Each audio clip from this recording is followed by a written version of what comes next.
Bom dia, pessoal.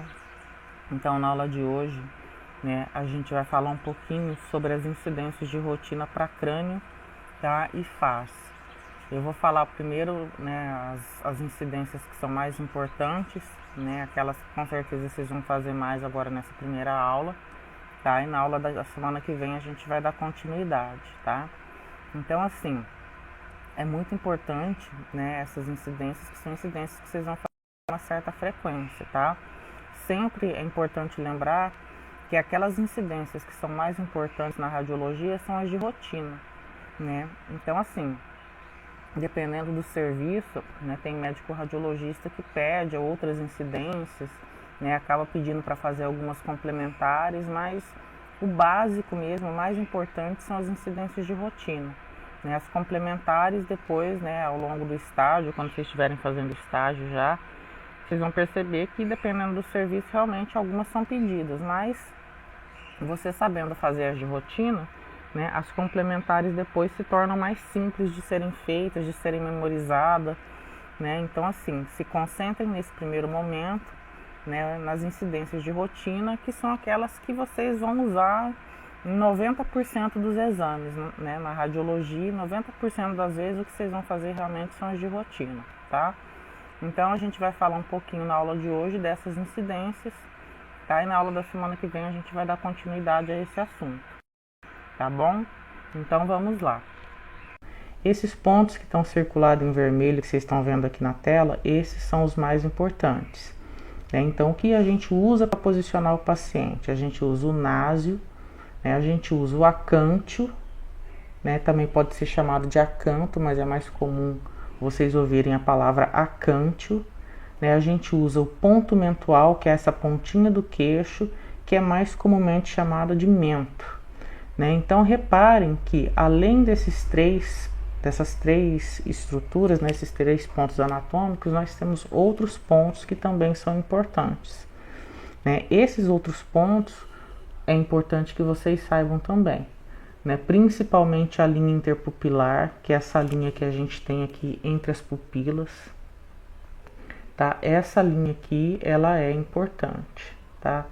Aqui é a linha interpupilar, ela é bem importante. Espera aí, deixa eu só voltar um pouquinho aqui para colocar certinho aqui no meio, tá? Então aqui, ó, linha interpupilar, essa linha é importante, tá? Porque essa linha a gente usa para alguns posicionamentos também, O ângulo ou gônio é essa curvatura que nós temos aqui na mandíbula, Então vocês vão perceber que a gente tem aqui, ó, uma curvatura na mandíbula, Essa curvatura que nós temos aqui, a gente chama de ângulo ou gônio, tá? Que é o da mandíbula, que também é um ponto de referência utilizado para algumas incidências. Mas basicamente vocês vão perceber que o que a gente vai utilizar para posicionamento? A gente vai utilizar basicamente o násio, o acântio e o mento, tá? Então são esses três pontos que a gente tem que gravar, tá? A glabela, vocês vão perceber que quando vocês estiverem lá no estágio, muitos técnicos vão falar da glabela como ponto de referência para raio central, para posicionamento. Mas se vocês pegarem na literatura, principalmente essa que o nosso material foi baseado, que foi no Biasoli, tá? A glabela, ela não é utilizada para posicionar crânio, face, incidências desse tipo. A gente usa o násio, ok? Então isso é importante a gente ficar atento. Mas vocês vão perceber que tem alguns colegas que utilizam a glabela como referência. Mas nós vamos usar o násio, que o násio é o que está descrito na literatura como um ponto de referência importante para esse tipo de posicionamento, ok? Então vamos lá.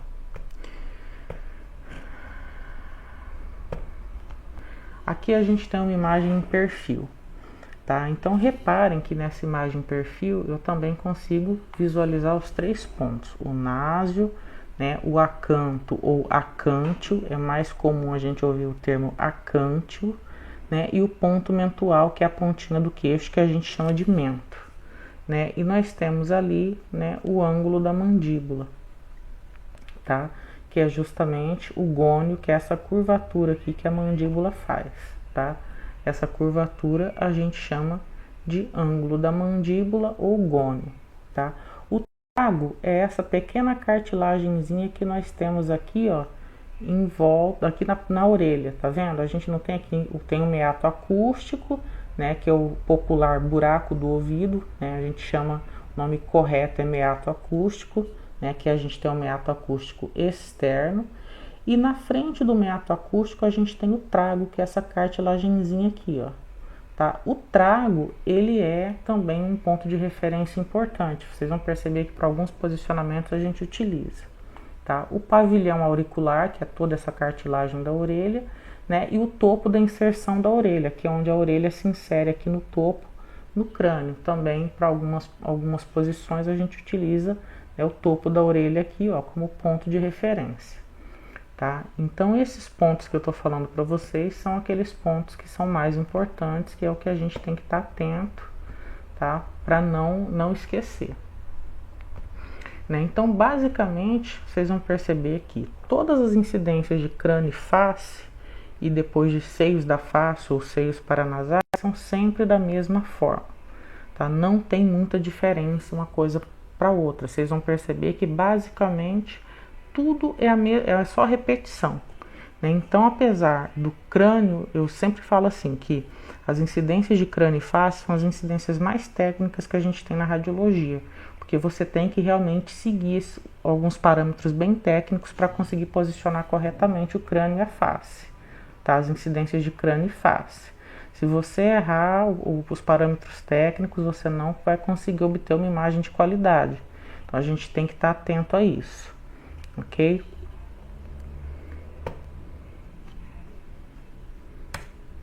Aqui nós temos, né, as outras estruturas, as outras linhas que a gente utiliza para posicionamento, tá?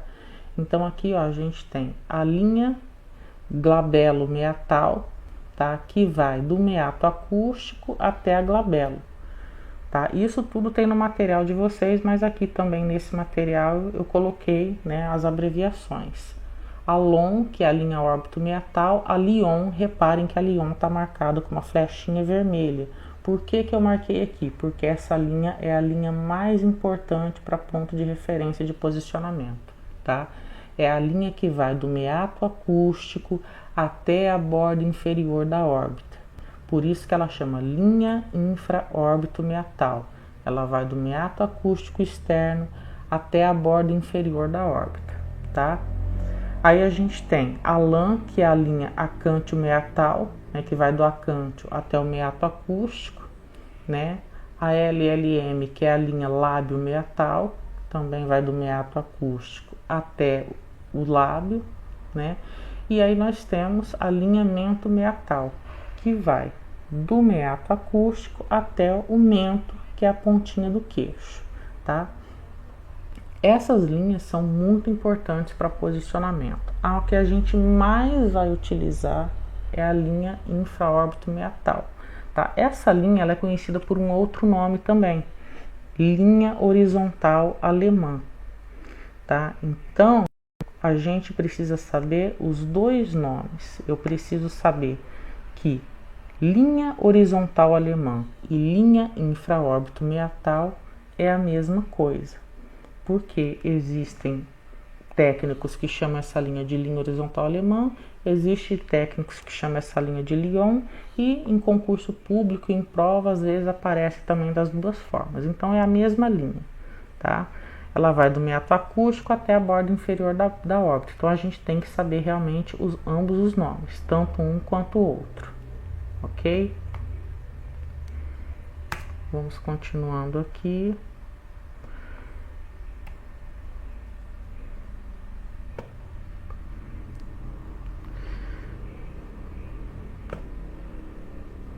Bom, aqui nesse próximo slide, né, também tem no material de vocês.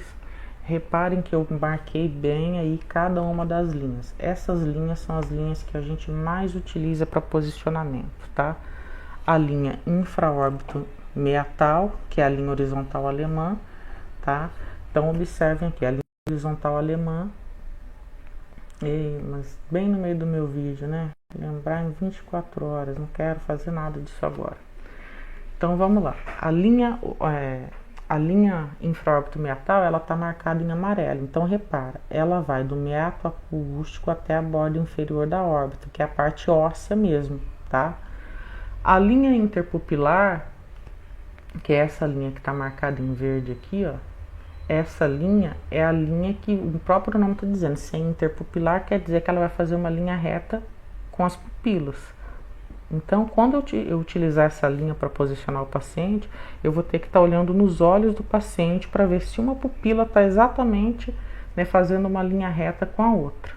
Tá? Isso significa que o crânio não está tendo rotação nenhuma, ele está, né, na posição correta. Aqui a gente tem, né, a linha... eu acho que eu coloquei isso aqui errado, aqui é a LON, né?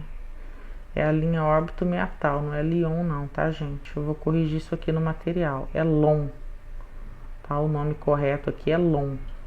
Deixa eu corrigir aqui, ó. Não tem aquele I não, tá? Vamos lá. LON, tá? Linha órbito meatal. Tá? Essa linha órbito meatal também é chamada de linha horizontal americana, que é essa que está em azul. Ela também vai do meato acústico, né, até o cantinho aqui do olho, até a margem da órbita, tá? Também a gente usa, mas a que a gente mais vai usar, sem sombra de dúvida nenhuma, tá, é a Lyon. Vocês vão perceber isso depois quando a gente começar, né, a ver as incidências, que a Lyon realmente ela é a referência principal para todos esses posicionamentos, tá?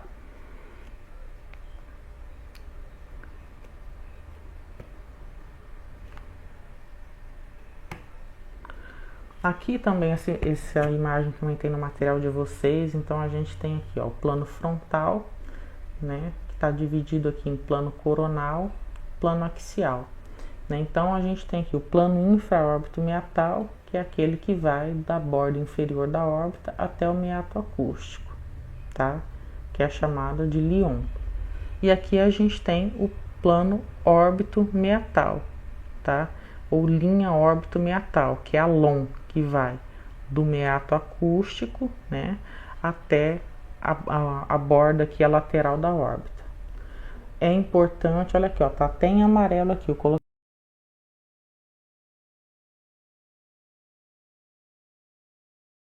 Lyon ou plano horizontal alemão ou linha horizontal alemã, tanto, né? A LON também pode ser chamado de linha horizontal americana, tá? Então, ambos os nomes é importante que vocês conheçam.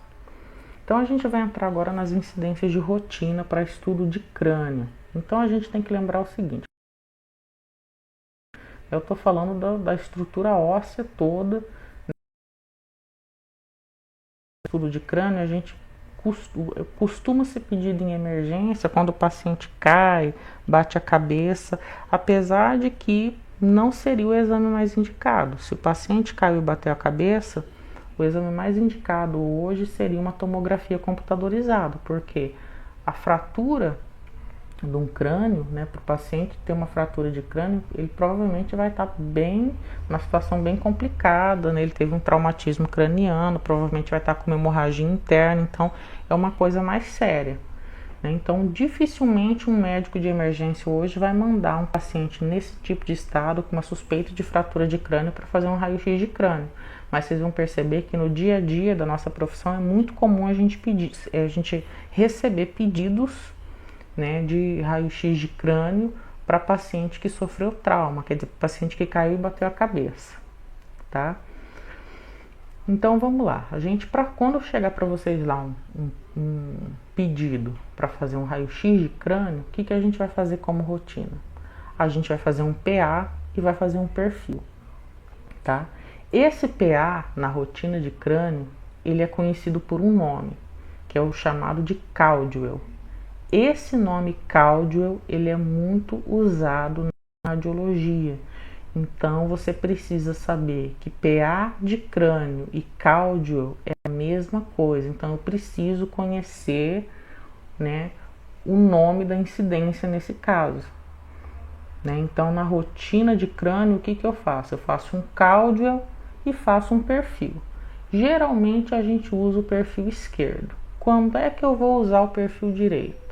Eu vou usar o perfil direito só quando a lesão do paciente for do lado direito. Se o paciente caiu, bateu o crânio do lado direito, então eu vou fazer um perfil direito, porque a gente tem que lembrar daquela regrinha. Eu preciso aproximar a estrutura que eu estou radiografando do filme.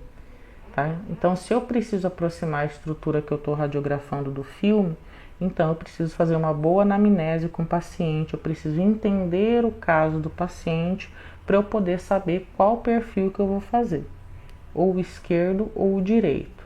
Mas, se o caso não foi esse, não foi trauma, não foi nada disso, se o médico está pedindo por algum outro motivo, você pode usar o perfil esquerdo sem problema nenhum, tá?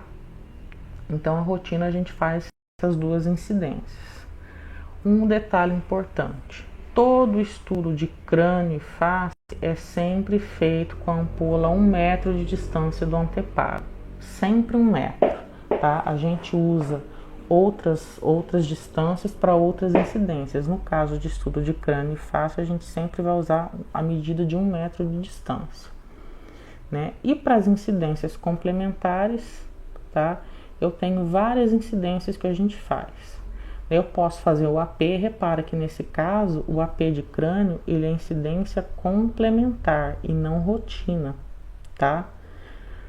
Por que eu faço o PA ao invés de o AP no caso de crânio? Por um motivo muito simples. Nos olhos de todos nós existe uma estrutura chamada de cristalino. Esse cristalino é uma das estruturas mais sensíveis à radiação do corpo humano.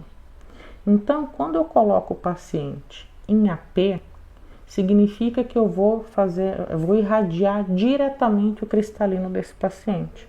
Então, a dose de radiação nesse cristalino vai ser muito maior, né? Então, quando eu faço essa incidência em PA, o que eu estou fazendo? Eu estou protegendo o cristalino desse paciente. Porque quando essa radiação chegar no cristalino, ela já foi atenuada pelas estruturas ósseas do crânio, tá? Então, eu só vou fazer, né, incidências em AP quando não for possível fazer PA, tá? A rotina para crânio é PA. AP eu só faço quando não der para fazer o PA, ok? Nesse caso aqui, ó, das complementares, eu tenho o semiaxial em AP. Ele não é conhecido por esse nome de semiaxial em AP. Repara que tem vários nomes aqui. 3 eu coloquei em vermelho: Reverchon, Breton e Towne. São esses os 3 nomes que a gente utiliza para falar dessa incidência. Ninguém vai falar, faz um semiaxial em AP. Vão falar assim, faz um Reverchon, faz um Breton, faz um Towne. Essas 3 palavras, esses 3 nomes são os nomes utilizados para se referir a essa incidência. Então, eu preciso saber que Reverchon, Breton e Towne é a mesma coisa, são palavras sinônimas. Esses nomes vocês precisam saber, tá? Eu também tenho, né, o semiaxial em PA. O semiaxial em PA é chamado de incidência de Haas, tá? É o contrário do Reverchon, Breton e Towne. Reverchon, Breton e Towne a gente faz em AP e a incidência de Haas ela é feita em PA. E tem uma outra incidência, que é a incidência de Hertz, tá? Essa incidência de Hertz, gente, também, apesar de ser uma incidência complementar, ela é bastante pedida em alguns casos, tá? Essa incidência de Hertz também pode ser chamada de submento ou vértice submento, que a gente vai entender daqui a pouco por que tem esses nomes, né? Então, basicamente, o que eu preciso saber? Para um estudo de crânio, o que eu faço como rotina? Um Caldwell e um perfil esquerdo, ou direito, dependendo da indicação clínica. Se for o caso de um trauma do lado direito do crânio do paciente, eu vou fazer perfil direito. Se for indicação clínica para trauma do lado esquerdo, eu vou fazer perfil esquerdo. Se não for trauma, né, que o médico quer ver, se for alguma outra coisa, alguma outra indicação clínica, eu posso fazer o perfil esquerdo, ok?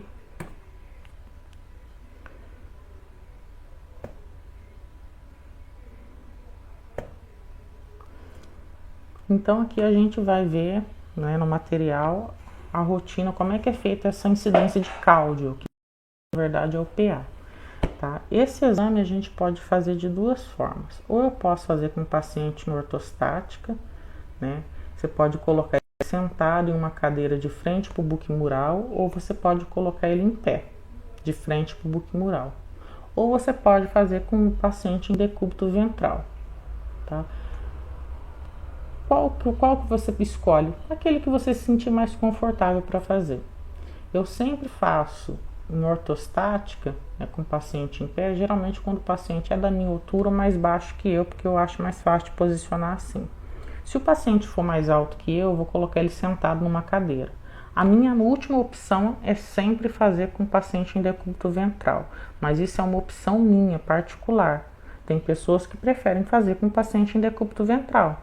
Então, por isso que eu estou colocando ali, que é a critério do técnico. Nesse caso, tanto faz se você vai fazer o exame ortostático ou em decúbito. É o técnico que escolhe aquela que ele se sente mais confortável em fazer, tá? E qual é a linha que eu vou usar como referência nesse exame? É a Lyon, tá? É a linha infraórbito meatal ou linha horizontal alemã, é a mesma coisa. Essa linha, ela tem que ficar perpendicular ao filme. O que significa uma linha perpendicular ao filme?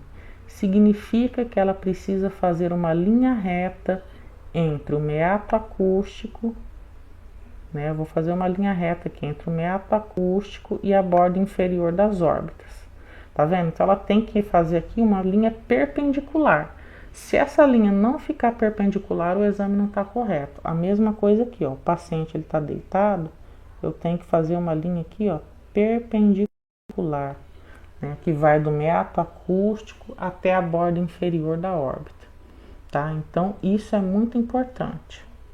Essa linha tem que ficar uma linha imaginária, que a gente vai imaginar ela sempre perpendicular ao filme. Então, se o paciente estiver em ortostática, você vai pedir para ele encostar a pontinha do nariz na linha central que divide o buque exatamente no meio. Vai pedir para ele apoiar as mãos, tá vendo aqui que o paciente está com as duas mãos apoiadas no buque? Isso é para dar estabilidade, para evitar que ele balance a cabeça, que ele se movimente, que ele gire depois que você estiver posicionado, tá? Então a gente tem que prestar atenção nesses detalhes, tá? A mesma coisa quando você posiciona o paciente em decúbito ventral na mesa. Eu também preciso apoiar as mãos do paciente para evitar que ele faça a rotação dessa cabeça, que ele tire a cabeça da posição que você colocou, tá? E o raio central, como é que eu posiciono? Depois que eu posicionei a cabeça do paciente corretamente, colocando a Lyon perpendicular ao filme, eu vou colocar o raio central entrando no occipital e saindo no násio. Por que eu falei que aqueles pontos lá do início eram importantes? Porque eu preciso observar, né, se esse raio central ele está saindo no násio, tá? Então eu vou colocar, né, eu vou abrir ligar a colimação e vou verificar se o raio central, o centro da colimação está saindo no násio. Então ela tem que ficar exatamente no meio do crânio, né, e a marcação do colimador tem que sair no násio, tá? Observem aqui, ó, que eu coloquei em amarelo. É utilizado o PA como rotina para proteger o cristalino do paciente, tá? Que é uma região muito sensível à radiação ionizante. O AP só deve ser utilizado quando não for possível fazer o PA. Se o paciente chegar desorientado, não consegue ficar em pé, né, alguma coisa nesse sentido, eu vou ter que fazer com ele na mesa, né? Então, às vezes, ele não consegue nem ficar em decúbito ventral. Nesse caso, eu posso usar o AP, tá? É uma exceção, é quando eu não consigo fazer o PA, tá? Lembrando que o PA a gente chama de incidência de cáudio. Então, quando faz um cáudio aí. Então, eu já sei, cáudio é o PA do crânio, tá?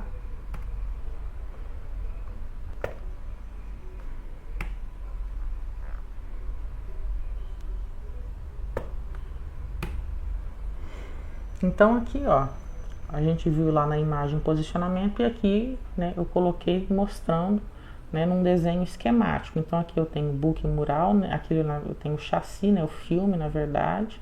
Aqui o paciente está em decúbito, então eu tenho o filme aqui, né, o chassi.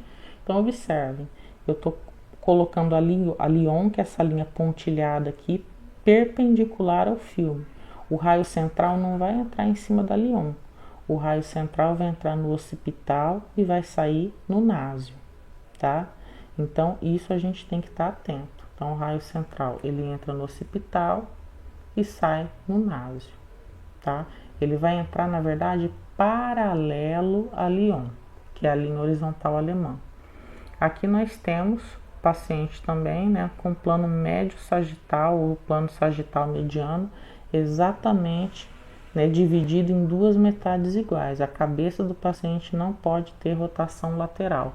Então o raio vai entrar no occipital e sair no násio sem rotações. Isso é muito importante, tá? Não pode haver rotações. Como é que a gente sabe que o nosso exame ficou bem posicionado? Como é que eu sei que o exame está ok, está tudo certinho, está bem posicionado? Né? Eu tenho que observar um detalhe importante.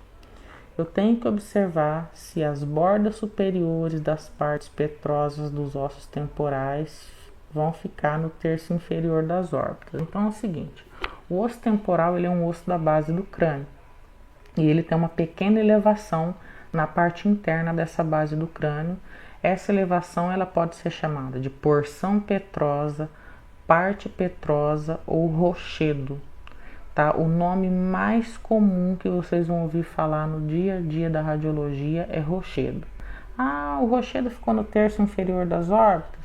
Ah, olha o rochedo ali. Então vocês vão ouvir muito falar do rochedo. Tá? Mas porção petrosa, parte petrosa é a mesma coisa. É uma estrutura, uma elevação que tem no osso temporal que recebe esse nome. É uma região anatômica do osso temporal. Tá? E quando a gente observa essa imagem, a gente precisa observar, né, se esse rochedo ele vai aparecer no terço inferior das órbitas. Então repara aqui a órbita. Estão vendo aqui a órbita? A órbita está ali. Eu vou fazer um desenho aqui. Né? Então observem aqui, ó.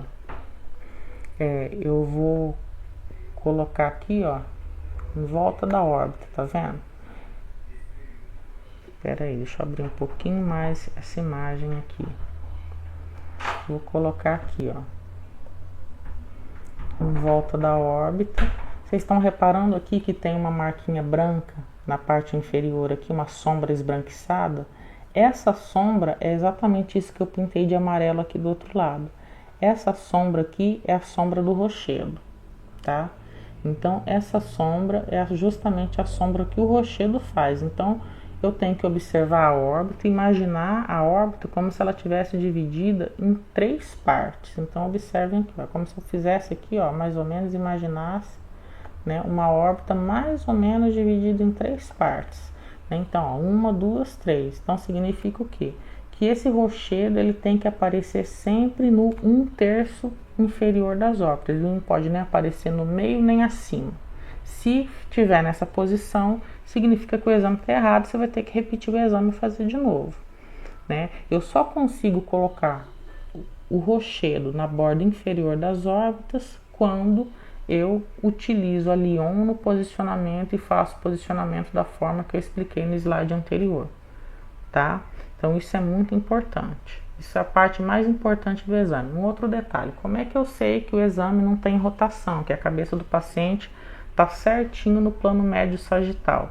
É quando você observar aqui, ó, tá vendo essas 2 flechinhas laterais? Tem que estar a mesma distância aqui das bordas laterais da órbita. Então quando eu olho aqui, desse lado aqui, ó, do lado direito e do lado esquerdo, tem que estar exatamente na mesma distância. Tá? Se não tiver na mesma distância, significa que o paciente está com rotação da cabeça. Ah, mas eu vou ter que repetir o exame? Depende. Se essa cabeça estiver muito rodada, talvez você precise repetir o exame sim. Tá? Então a gente tem que observar se essas distâncias estão iguais. Tá? Isso fica evidenciado. Você vai conseguir verificar se não tem rotação no crânio. Então, essa avaliação da qualidade da imagem, gente, é muito importante. Eu preciso prestar atenção nisso. Senão, eu não vou conseguir obter um exame de qualidade, tá? aqui eu tenho, né, mostrando duas imagens para você. Uma posicionado corretamente, tá vendo que as distâncias aqui das laterais da órbita estão iguais? Tá? Estão exatamente iguais. E olha aqui o rochedo, ó, o rochedo está no terço inferior das órbitas, dos dois lados, tá vendo? Esse exame aqui tá errado, porque olha aqui, ó, um lado tá diferente do outro. Então significa que o paciente está com a cabeça rodada aqui para que lado? Pro lado direito, né? O lado direito do paciente, o lado direito do paciente é esse lado aqui, ó. Né? Então o paciente está com a cabeça rodada. Então reparem que fica bem diferente um lado do outro. Então eu tenho que prestar atenção nesses detalhes quando eu estiver posicionando o paciente. Aqui tem uma imagem mostrando todas as estruturas, né? Isso aí vocês vão olhar com calma depois, eu não vou ficar lendo isso aqui agora. Né? E o perfil, como é que é feito esse perfil, tá? A rotina desse perfil, ela também não é um exame difícil de ser posicionado, né? Eu posso fazer em ortostática ou com o paciente sentado na cadeira, também, né? E eu vou encostar o lado, né, ou esquerdo ou direito do crânio do paciente no buquimural.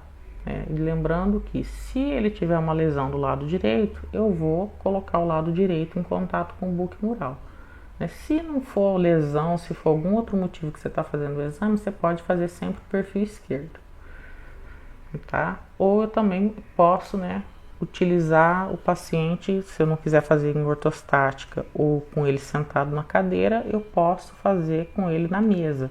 Aí eu vou colocar ele em decúbito lateral esquerdo, né, ou direito, se caso a lesão for do lado direito. O perfil que é utilizado, que a gente chama de perfil que a gente utiliza, é o perfil nadador. Então repara, ó, eu vou fazer aqui no caso em um perfil esquerdo, então o membro esquerdo do paciente vai estar levantado, né, e o membro direito do paciente, né, vai estar baixado. Então eu sempre vou colocar um lado, né, ou a mão direita para o lado que eu virei a cabeça. Então se eu virei a cabeça, encostei o lado esquerdo, né, na mesa, eu vou apoiar a mão direita do paciente na frente da cabeça dele e a esquerda vai ficar para trás. Então a gente chama esse perfil de perfil nadador, tá? Então sempre apoio essa mão dessa forma, mesmo que eu estiver fazendo esse exame em ortostática, eu também sempre procuro apoiar a mão do paciente aqui no buquimural. Isso dá mais estabilidade para o exame e evita que o paciente movimente a cabeça durante o exame, tá? O raio vai sempre entrar também perpendicular ao filme, né? E ele vai entrar na cela túrcica ou cela turca, é a mesma coisa. Cela túrcica ou cela turca é a mesma coisa, né? Ele vai entrar 2 centímetros à frente do conduto auditivo externo. Que posição é essa de 2 centímetros à frente do conduto auditivo externo? É exatamente essa posição aqui, tá vendo? Então olha aqui, ó, tenho aqui o conduto auditivo externo, né? E eu vou observar aqui, ó, esse ponto é o ponto exato onde entra o raio central. São 2 centímetros à frente do conduto auditivo externo, tá? Ele vai entrar em cima da cela túrcica, né?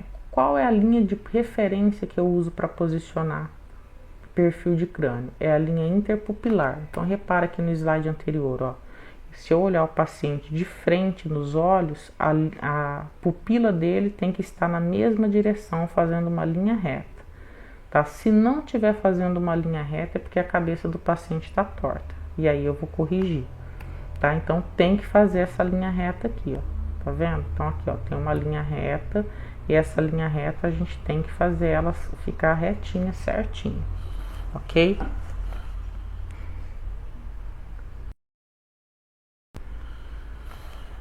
Né, a mesma coisa eu tenho que observar, né, o plano médio sagital também, né? Se o plano médio sagital também ele está alinhado, ele está bem posicionado para não ter rotação nenhuma desse crânio. Um outro detalhe, gente, como é que eu sei, né, que um perfil de crânio está bem posicionado, tá? O perfil de crânio ele está bem posicionado quando eu olhar para a cela túrcica e ver a cela com um contorno perfeitamente nítido, como está nessa imagem aqui, tá vendo? Porque o raio não entra em cima da cela, então a referência para o perfil estar posicionado corretamente é a cela. Tá? Vocês vão perceber que tem colegas que usam a mandíbula como referência, mas a mandíbula não pode ser usada como referência. Por quê? Porque como a estrutura, né, da mandíbula ela é tridimensional, tem um volume no crânio, e o raio não entra em cima da mandíbula, ele entra em cima da cela, vai haver uma pequena ampliação do lado da mandíbula que fica mais distante do filme. Então, se eu fizer um perfil esquerdo, o lado esquerdo da mandíbula vai estar em contato com o filme, ele não vai praticamente ampliar nada. Mas o lado direito que está afastado, ele vai sofrer uma ampliação. Então, isso significa que vai formar uma sombra igual essa que a gente está vendo aqui, ó, tá vendo? Tem uma sombra. Então, isso aqui é normal. Isso aqui não é referência para eu saber que o perfil está certinho. A referência é a cela túrcica. Então eu tenho que olhar e eu tenho que ver o contorno da cela. Se eu olhar para o exame, o contorno dessa cela tiver nublado ou não tiver, eu não estiver vendo direito, é porque a cabeça do paciente está rodada.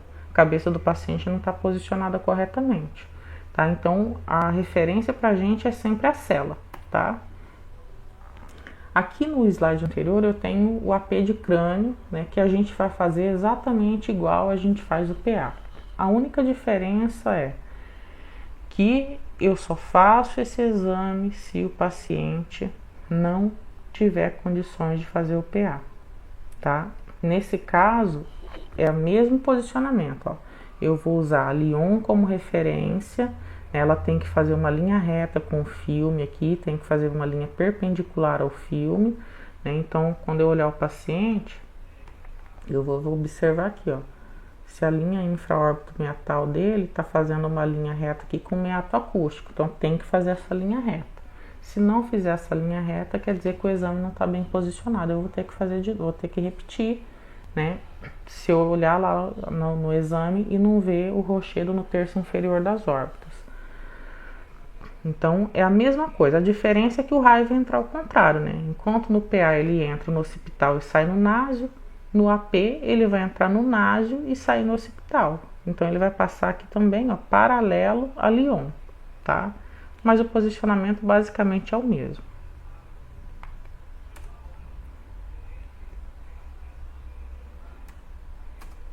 Aqui também tem uma outra imagem com todas as estruturas, né? Depois eu vou mandar esse material para vocês. Tem isso na apostila também que você já tem impressa, tá? Para vocês darem uma estudadinha na anatomia.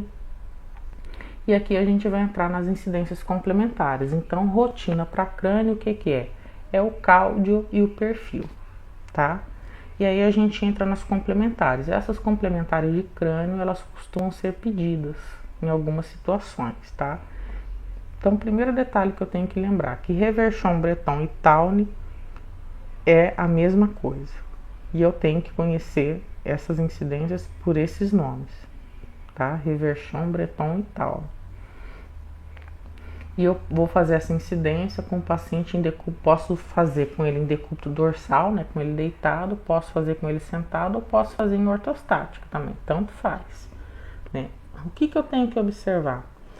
Eu vou usar também como posicionamento a linha horizontal alemã, que é a Lyon. Então reparem que é Lyon. A Lyon tem que tem que ficar perpendicular ao filme que eu estou radiografando, né? Então a Lyon está estando perpendicular ao filme. O que eu vou fazer com o raio? Aqui é o raio central. Eu vou angular o raio de modo que esse raio forme um ângulo entre 35 e 40 graus com a Lyon, né? Então eu vou colocar esse raio fazendo uma angulação entre 35 e 40 graus com a Lyon. Então, botei a Lyon perpendicular ao filme, eu vou angular o raio de modo que esse ângulo aqui seja entre 35 e 40 graus, tá? E vou observar também para que a cabeça do paciente não tenha nenhuma rotação, tá? Então, é um exame simples de fazer também, você só tem que seguir o mesmo posicionamento que você faria se fosse um crânio em AP. É a mesma coisa, a diferença é que no crânio em AP eu não angulo a ampola, né? No caso do Reverchon, Breton e Tawny, eu vou angular a ampola, tá? Desculpa. Essa angulação, né, em relação a Lyon, ela vai entrar né, acima da glabela, bem acima da glabela, e vai sair na altura do forame magno. Também posso fazer o semiaxial em PA, tá? Só que em PA ele recebe o nome de incidência de Harris. Em AP ele é chamado de reversão Breton ou Taune, tá? Então é a mesma incidência, a diferença que reversão Breton e Taune é o AP do semiaxial, né? E o Harris é o PA, né? É a mesma coisa. O que eu vou fazer? Eu vou colocar o paciente em decúbito ventral, vou colocar a Lyon perpendicular à mesa, ao filme ou ao book mural, e vou angular o raio de modo que o raio entre no occipital, né, e forme um ângulo de 35 a 40 graus com a Lyon, tá? Então ele vai entrar no forame magno e vai sair acima da glabela no osso frontal, tá? Também um exame bem simples de fazer, não tem mistério. Como é que eu sei que essa imagem, ou AP ou PA, né, ou reversão Breton ou Taune, ou a incidência de Harris ficou correta? Tá? Eu sei que está certo quando eu olho para dentro do forame magno. Isso aqui é o forame magno. Tá vendo esse círculo aqui? Esse círculo todo que a gente está vendo aqui é o forame magno, né? E a gente está observando aqui, ó. Estão observando aqui que eu tenho. Espera aí. Vamos lá. Aqui é o forame magno. Tá vendo esse círculo? Tá vendo que a setinha tá apontando aqui uma estrutura mais esbranquiçada dentro do forame magno? Essa estrutura é a célula turca. Quando o dorso da célula turca aparece projetado aqui dentro do forame magno, significa que o posicionamento está certo. Então o que eu tenho que observar é isso. Eu tenho que olhar o forame magno e tenho que olhar se a célula túrcica está dentro do forame magno. Se ela tiver, o exame está posicionado perfeitamente, tá?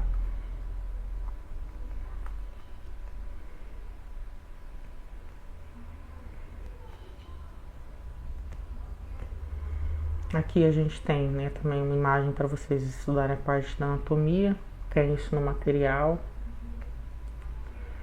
E aí a gente tem a incidência de Hertz. A incidência de Hertz ela é uma incidência, né, que alguns pacientes não conseguem ficar nessa posição. Vocês estão vendo que é uma posição bem chatinha de colocar o paciente, né? Essa incidência ela é conhecida por esse nome mesmo, incidência de Hertz. Você pode chamar de submento ou vértice, quando o raio entra embaixo do mento e sai no vértice. O vértice é o topo da cabeça, tá? E o mento é a pontinha do queixo. Por que submento? Porque o raio entra embaixo do mento e sai aonde? No topo da cabeça, que é o vértice. Então, submento vértice. Por isso que tem esse nome. Ou incidência de Hertz. Ela é mais conhecida como incidência de Hertz. Então, eu tenho que encostar o vértice da cabeça do paciente, quer dizer, o topo da cabeça do paciente, eu tenho que conseguir encostar ele no buque mural, tá? Então, quando eu consigo encostar, o raio central vai entrar embaixo do mento e sair no vértice do crânio do paciente. Aqui nessa primeira imagem, o paciente está em ortostática, ele está em pé. Nessa segunda imagem, o paciente está em decúbito dorsal, ele está deitado na mesa, tá? Então, a gente tem que prestar atenção, né, em qual que é a posição que vai ficar mais confortável para o paciente, tá? Então, eu tenho que verificar o seguinte: quando eu faço essa incidência, tá?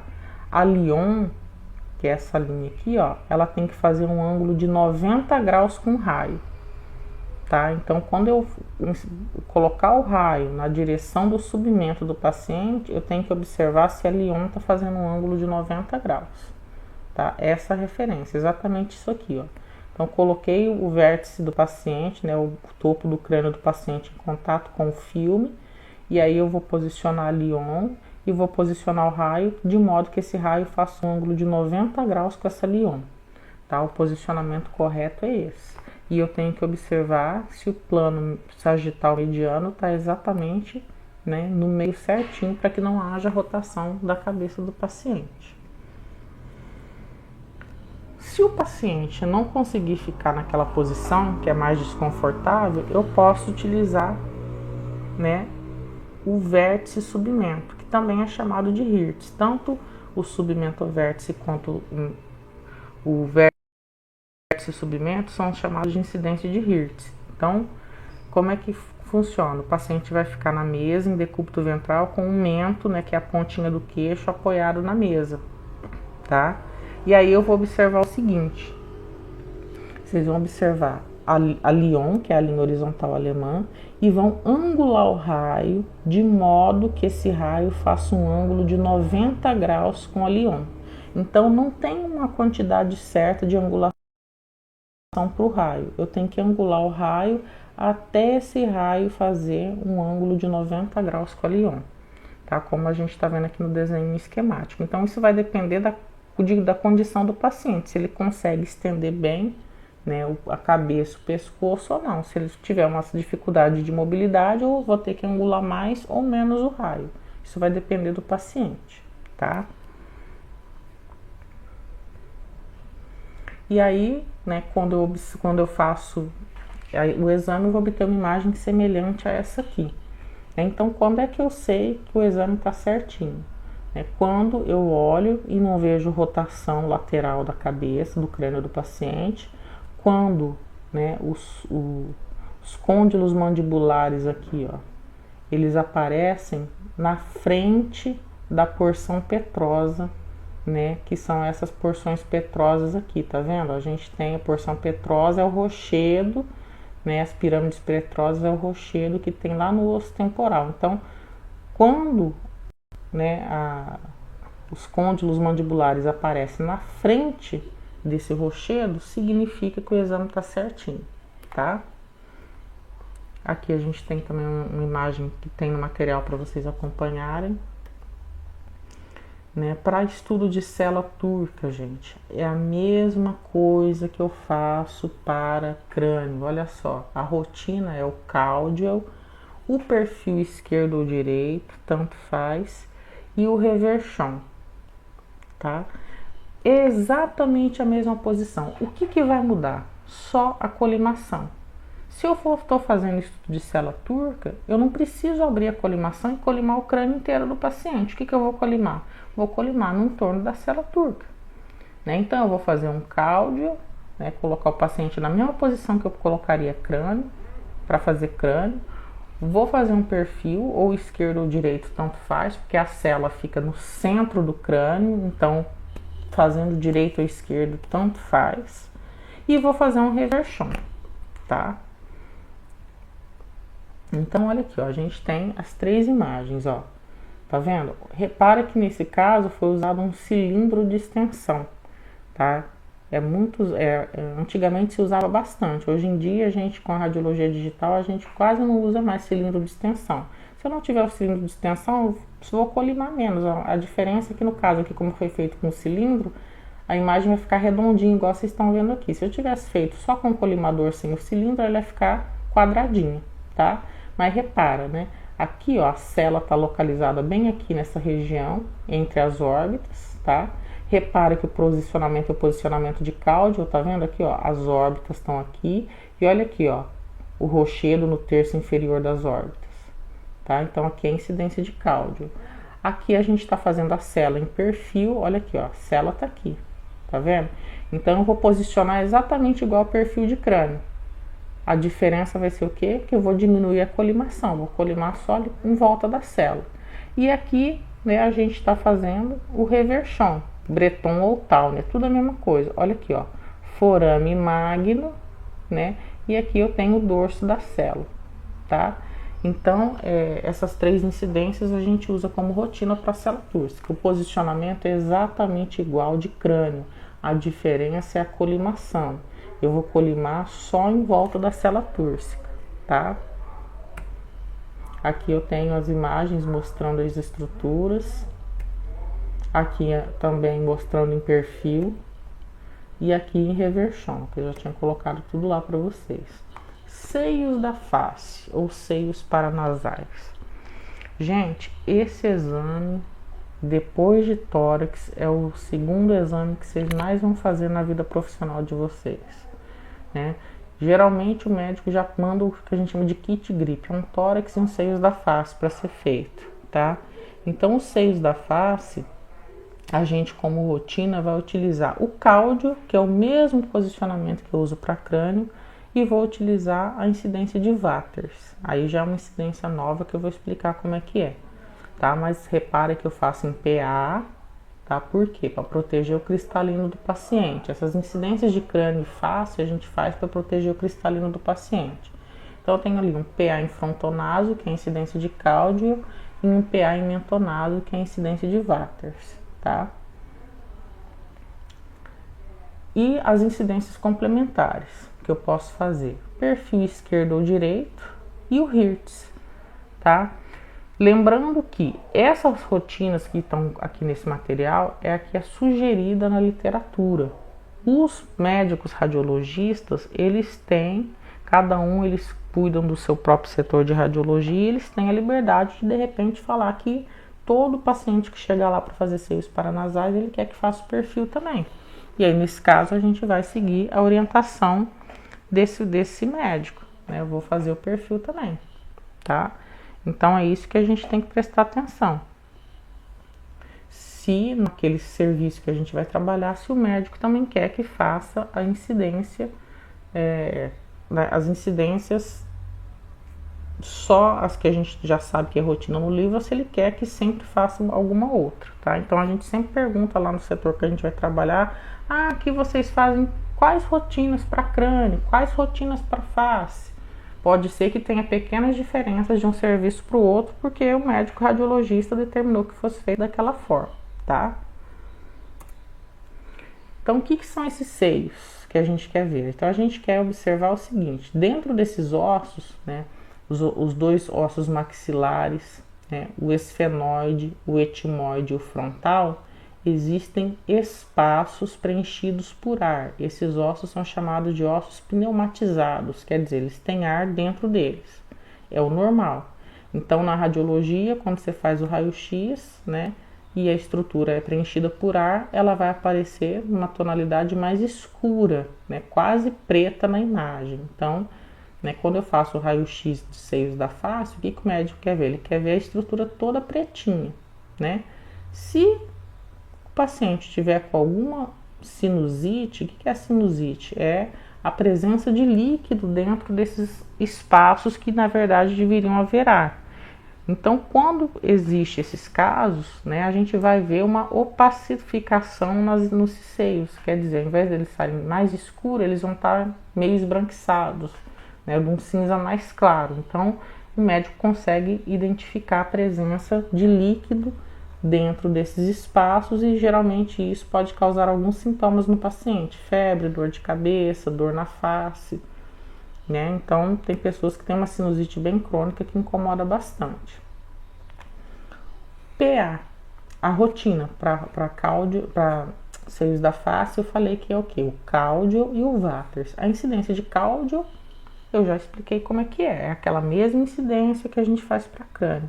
Qual que é a diferença? A diferença é que nesse caso a colimação vai ser só em volta dos seios da face. Eu não preciso deixar aberta a colimação para pegar o crânio todo, eu vou pegar só em volta dos seios da face. E a gente sempre, nesse caso que for para seios da face, é preferível que você faça com o paciente em ortostática. Por quê? Porque isso faz com que os líquidos presentes nesses seios, eles formem um nível.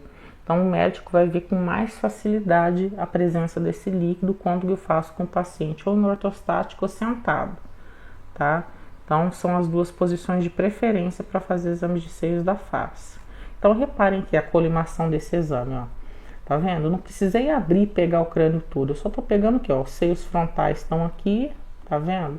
Os seios esfenoidais e etimoidais e aqui os seios maxilares, ó. Isso aqui são seios maxilares. Reparem, né, o rochedo localizado no terço inferior das órbitas, demonstrando o mesmo posicionamento que a gente usou para crânio lá no início do material. Mesma coisa. Né? Então aqui a gente tem, ó, seios frontais, as células etimoidais que ficam localizadas dentro do osso etimoide, né, os seios maxilares, E a numeração aqui, gente, está invertido. Espera aí, vamos corrigir isso aqui. Para não ter que gravar o vídeo todo de novo. Então, olha aqui, ó. Aqui, no lugar desse número 3, na verdade, é o número 4, tá? E no lugar... Ih, espera aí. Isso. Então, aqui no lugar desse número 3... Tá, o certo é o que? Número 4. Ali fica localizado quem? Seios, né? Seios esfenoidais. Os seios maxilares são aqui onde tá o número 3. Então, peraí, vamos trocar aqui para talvez seja mais fácil. Ó. Então, o número 3 é o que? Seio esfenoidal. Tá? Seio esfenoidal é o número 3. Ó. E o dos dois, número 4 aqui, vão ser o que? Seios maxilares, tá? Então, aqui a gente tem, ó, seios maxilares, tá? Onde é o número 4 aqui. Eu coloquei invertido, não vi, tô vendo agora. Eu já gravei muita coisa, eu não vou voltar só para corrigir isso. Corrijam aí no material. Depois eu mando para vocês já corrigido, tá?